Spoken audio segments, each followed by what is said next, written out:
মুহূর্তে আছি রংপুরের কাউনিয়া উপজেলা যে পরিষদ চত্বর রয়েছে সেই পরিষদ চত্বরে।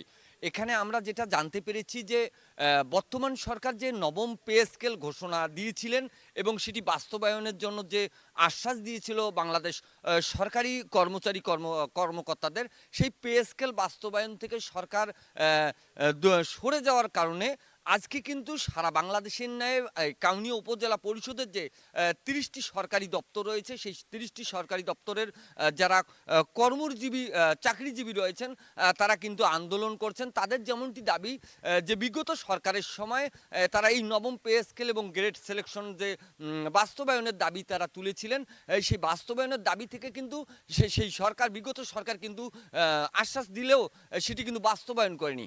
কিন্তু বর্তমান অন্তর্বর্তীকালীন সরকারও কিন্তু তারা কিন্তু আসার পরে কিন্তু তারা এই পে স্কেল এবং সিলেকশন গ্রেড বাস্তবায়নের জন্য তারা কিন্তু এই আশ্বাস দিলেও বর্তমান সরকারেও কিন্তু সেই আন্দোলনকে তাদের যে আন্দোলন সেই আন্দোলন এবং দাবি সেই দাবি কিন্তু বাস্তবায়নের জন্য সরকার যে পে স্কেল কমিশন গঠন করেছিল সেই পে স্কেল কমিশন গঠন করলেও সেটি কিন্তু সর্বশেষ এই কিছু সম্প্রতি কিছুদিন আগে সেখান থেকে সরে এসেছে বলে এই আজকে যারা বিক্ষোভ করছেন সরকারি কর্মজীবী যারা মানুষ চাকরিজীবী যারা মানুষ রয়েছেন তারা যেমনটি বলছিলেন যে সরকার এই ঘোষণা দিলেও ঘোষণা বাস্তবায়ন না করায় তারা কিন্তু হতাশ।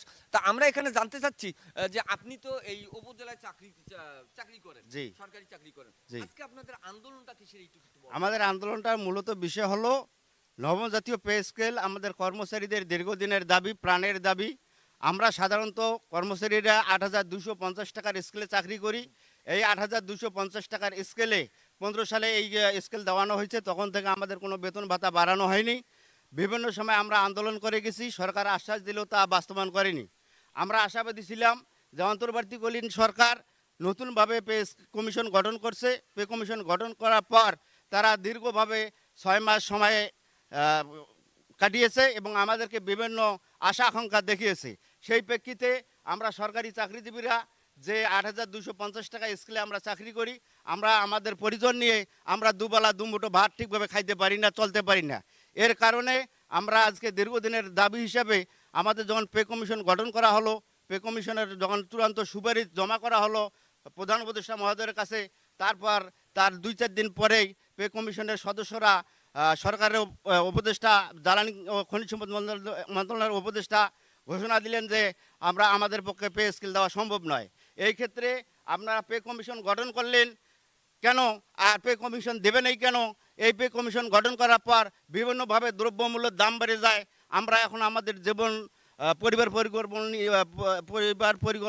বর্গ নিয়ে আমরা খুব দুর্বিষহ জীবনযাপন করতেছি, যার কারণে আমাদের এই পে স্কেল বাস্তবায়ন করতে হবে এই সরকারকেই। যেহেতু এই সরকার পে কমিশন গঠন করছে, এই সরকারকেই পে স্কেল দিতে হবে।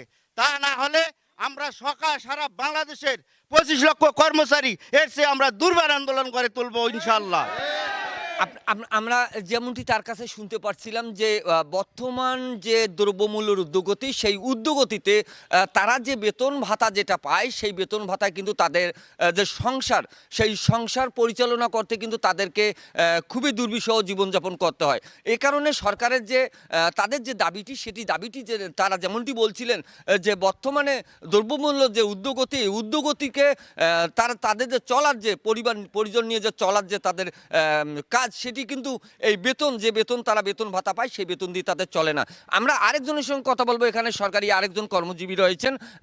এই আন্দোলনটা আপনারা যে আন্দোলন করছেন, এই আন্দোলন যদি এই সরকার বাস্তবায়ন না করে তাহলে আপনারা পরবর্তীতে কি কোনো পদক্ষেপ নেবেন কিনা? ধন্যবাদ আপনাকে। আমাদের দীর্ঘদিনের দাবি ছিল আমাদের নবম পে স্কেল দিতে হবে, যেটা আমাদের ২০১৫ সালে লাস্ট দিয়েছিল। এখন ২০১৫ থেকে আজ ২০২৬, দীর্ঘ ১১ বছর। আপনারা একটু চিন্তা করে দেখেন, দীর্ঘ ১১ বছরে আমাদের দ্রব্যমূল্যের ঊর্ধ্বগতি কতটা বেড়েছে।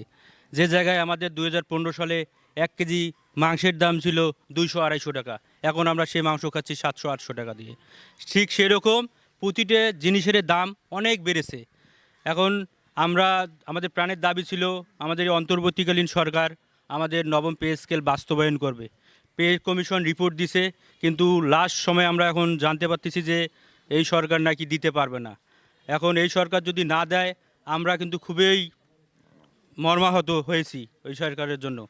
যে কারণে আমরা আন্দোলন করতেছি, এই সরকারেরকেই পে স্কেল দিতে হবে। পে স্কেল না দেওয়া পর্যন্ত, বাস্তবায়ন না হওয়া পর্যন্ত, প্রজ্ঞাপন জারি না হওয়া পর্যন্ত আমরা এই আন্দোলন আমাদের চলবে। এবং আমাদের সেন্টার থেকে যেভাবে ওরা কর্মসূচি দেবে আমরা একাত্মবোধ ঘোষণা করব এবং ওই